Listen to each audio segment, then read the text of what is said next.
हरियाणा की उभरती हुई रेसलर निशा दहिया और उसके भाई की हत्या करने का आरोपी कोच पवन फरार है। पुलिस ने पवन की जानकारी देने वालों को 1 लाख रुपए इनाम देने का ऐलान भी किया है। गांव की पंचायत और परिवार ने हत्यारे के लिए मृत्युदंड की मांग की है। परिवार के मुताबिक निशा की हत्या छेड़खानी का विरोध करने की वजह से की गई, लेकिन जिस तरह निशा को उसके कोच पवन ने 6 गोलियां मारी, कत्ल का रहस्य गहरा गया है।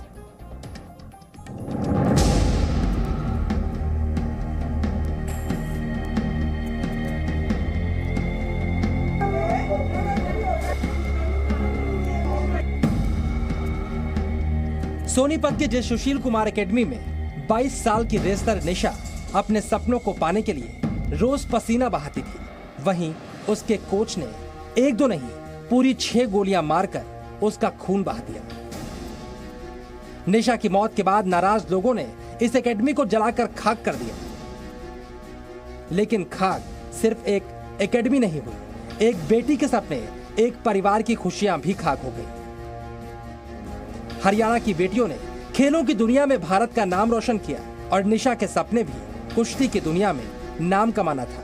लेकिन जिस जगह उसने ये सपना देखा, वहीं पर उसके कोच ने निशा की हत्या कर दी। उभरती हुई महिला रेसलर निशा दहिया और उसके भाई सूरज को इसी एकेडमी के अंदर गोली मारी गई। आप ये देखिए, सुशील कुमार कुश्ती एकेडमी ये है और इस एकेडमी को पवन चलाता था। पवन कुश्ती का खिलाड़ी था। वो यहाँ पर सुशील कुमार के नाम से एक एकेडमी यहाँ पर चलाता था। यहाँ पर आसपास के गांव के तमाम जो उभरते हुए कुश्ती रेसलर हैं वो यहाँ पर प्रैक्टिस करने के लिए आते थे।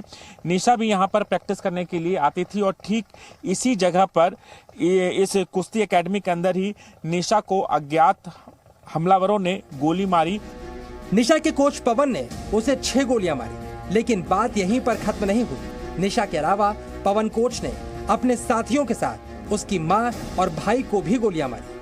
पहले लड़की गई हुई थी, वो तो बाद में उसको बुलाया फोन करके यहाँ मेरी मिसेज को। फिर वो लड़के को लेके बाइक लेके लड़का उसको उठा के मिसेज को लेके गया। वहाँ पर फिर वो लड़की को उसमें अकाडमी में ही गेट के ऊपर गोली मारी, 6 गोली मारी तकरीबन। और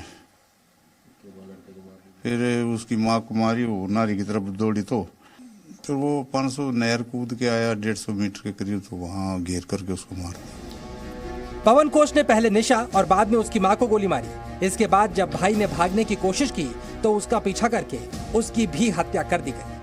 उसके बाद उसके भाई सूरज को गोली मारी। बताया जा रहा है कि निशा की मां भी यहां पर पहुंची थी, मां को भी गोली मारी, लेकिन मां बच गई है। घायल अवस्था में उसे रोहतक में शिफ्ट किया गया, जहां पर उनका इलाज चल रहा है। जिसके बाद गांव वाले यहां पर आए और इस एकेडमी में को आग के हवाले कर दिया। लेकिन कोच ने महिला रेसलर को गोली क्यों मारी? आखिरकार क्या वजह थी कि पवन कोच के सिर पर ऐसा खून सवार हुआ कि उसने एक-एक करके 3 लोगों को गोली मारी, जिनमें से 2 की मौत भी हो गई। परिवार वालों के मुताबिक निशा, उसके भाई और मां को छेड़छाड़ करने का विरोध भारी पड़ गया। जो कंप्लेंट है उसमें कहा गया है मृतक की माताजी के द्वारा कि कुछ परेशान करता था वो, जो भी निशा है उन्हें। बस इतनी ही जानकारी अभी तक सामने आई। पवन निशा के साथ छेड़छाड़ करता था। जब भाई सूरज ने इसकी शिकायत की तो पवन के सिर पर खून सवार हो गया। पवन के हमले में निशा और उसके भाई सूरज की मौत हो गई। वहीं निशा की मां का अस्पताल में इलाज चल रहा है, जहां उनकी स्थिति नाजुक बनी हुई है। ब्रह्म शक्ति हॉस्पिटल में एडमिट करवाया है और शाम से ही जो ये उसकी रीढ़ की हड्डी है वहाँ गोली लगी हुई है, वो बुलेट गया हुआ है। अभी डॉक्टर देखते हैं, अभी ऑपरेशन करने में भी खतरा है, तो अभी कंडीशन तो थोड़ी क्रिटिकल है। निशा की हत्या के आरोपी कितने शातिर थे, इसका अंदाजा इस बात से लगाया जा सकता है कि हत्याकांड के बाद आरोपी एकेडमी में लगे सीसीटीवी कैमरे और उसका डीवीआर भी साथ ले गए। यही तो है डीवीआर।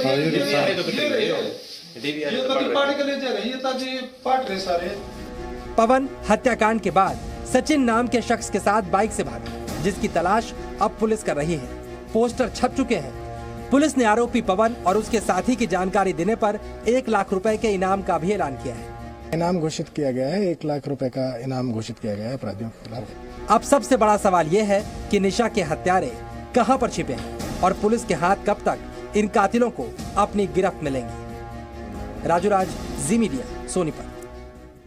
पवन पर सिर्फ निशा और उसके भाई सूरज के कत्ल का आरोप नहीं है। सोनीपत में सुशील कुमार रेसलिंग एकेडमी चलाने वाले पवन पर अपने यहां कोचिंग लेने आए युवाओं का ब्रेन वॉश करके उनसे वसूली करने का भी आरोप है। इस हत्याकांड के बाद नाराज गांव वालों ने पवन की एकेडमी में आग लगा दी।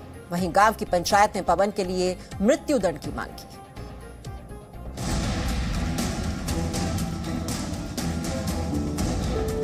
एक धाकड़ बेटी थी निशा, जिसके अंदर काबिलियत और लगन थी, जो अपने सपनों को पाने के लिए जी तोड़ मेहनत करने को तैयार थी।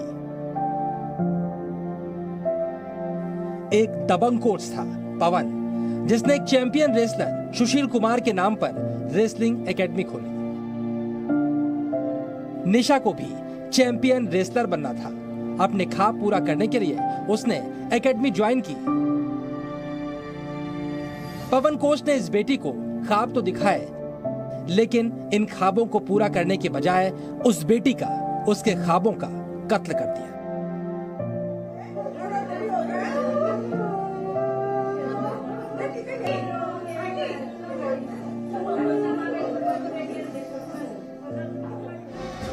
इस हत्याकांड के बाद फरार हुए आरोपी कोच पवन को लेकर जो सच्चाई सामने आई है, वो चौंकाने वाली है।